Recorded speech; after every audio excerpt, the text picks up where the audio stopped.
$19 billion in disaster relief was delayed across the country because of action by a Central Texas congressman. It also included a provision that would have sped up $4 billion more already earmarked for Texas. KXAN's political reporter Phil Prazen sat down with Congressman Chip Roy to hear him out. Phil. Well, Congressman Roy tells me he is against the disaster aid package because it would add to the debt. So he delayed that money and also wanted to make a point. It was going to pass on a two-person voice vote when every other member of Congress left for Memorial Day recess. Roy stayed and objected, delaying the vote until everybody goes back to D.C. next week.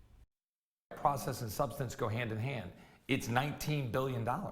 That's about 1.4% of our discretionary spending. That is a lot of money. We should vote on that. So that is both procedural and substantive.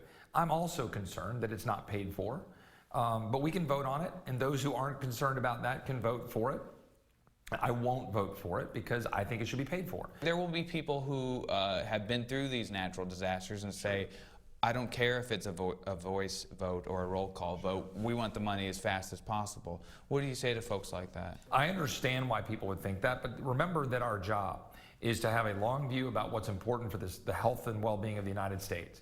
And for me, having a pro forma session, that's not a real session, of the House of Representatives, meet and have two members vote to pass something without members being there is not the way that we are doing our duty to protect the American people. You know, somebody will look at that answer and could say, well, weren't the tax cuts a major driver of the debts? And the only thing that changed is that Democrats are now in charge of the House. The question about tax cuts and pay-fors is a different thought than when you're talking about having spending and whether you pay for spending, right? We can debate whether some of that produces more revenue or less, but it's still the people's money.